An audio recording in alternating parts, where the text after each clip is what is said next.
श्री कात्यायनी स्मृति 8वां खंड।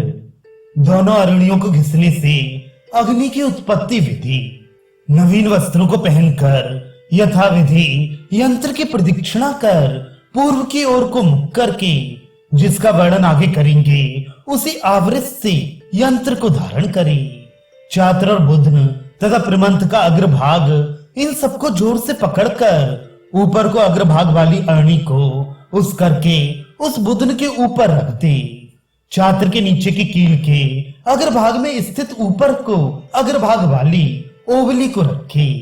इसके अनंतर सावधान होकर यजमान यत्न पूर्वक निष्कंपित हो यंत्र को पकड़े। नवीन वस्त्रों को पहनकर यजमान की स्त्री चात्र को 3 बार नेत्र से लपेटकर, अर्थात नेति से लपेटकर, जिससे अरणी के अग्रभाग से पूर्व दिशा में अग्नि गिरे, इस भांति यजमान से प्रथम मथे। यदि ब्राह्मण के एक भी स्त्री ना हो तो वह अग्नि का आधान ना करे, और यदि करे तो वह ना करे के समान है। जिस कारण से स्त्री सब मनुष्यों को अपनी वाणी से ही वश में कर देती है। ब्राह्मण की यदि सवर्णा और असवर्णा बहुत सी स्त्रियां हों तो जो अवस्था में बड़ी हो वही अग्नि का आधान करे। यदि मंथन करते समय में अग्नि नष्ट हो जाए तो साधु स्वभाव वाली स्त्रियां फिर उसका मंथन करें। शूद्री, हिंसा और द्रोह करने वाली, अन्य पुरुष के साथ संगम करने वाली, व्रत में युक्त ना हो, इन स्त्रियों के अग्नि के मंथन में नियुक्त ना करे। इसके अनंतर स्त्रियों में अत्यंत सामर्थ्यवती स्त्री चाहे कोई सी हो, यज्ञ में प्राप्त हुई वह स्त्री इच्छानुसार अग्नि को मथे। उत्पन्न हुई अग्नि के लक्षण प्रकट कर उसे अग्निशाला में लाई। इसके पीछे प्रज्वलित करके और समधि ढाक के लकड़ी रखकर वहां ब्राह्मणों को बिठाल दे। इसके उपरांत संपूर्ण मंत्रों का पाठ करके पूर्णाहुति देकर यज्ञ के अंत में ब्राह्मण को गौ और 2 वस्त्र दक्षिणा में दे।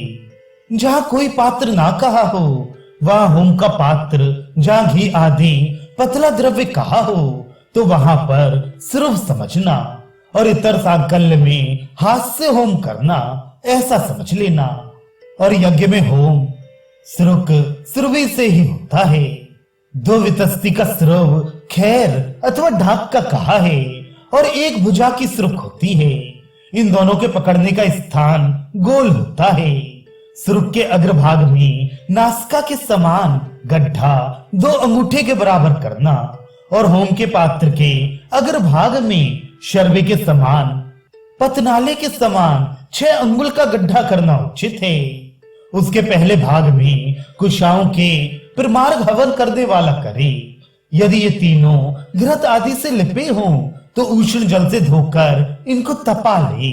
अग्नि के समीप उत्तर दिशा में पूर्व द्रव्य को इस भांति से रखे कि जिस जिस क्रम से वह द्रव्य नियुक्त किया जाएगा।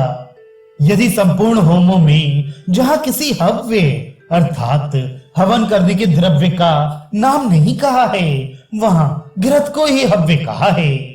जहां किसी मंत्र का देवता नहीं कहा वहां प्रजापति को ही समझना उचित है। यही मर्यादा है।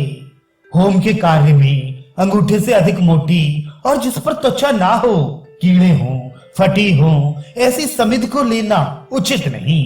जो अंगूठे और तर्जनी के प्रमाण से अधिक या न्यून हो, और जिसकी डाली ना हो, और जिसके पत्ते हो, और जो घुनी हो, ज्ञानवान मनुष्य ऐसी समिधा को हवन में ना ले।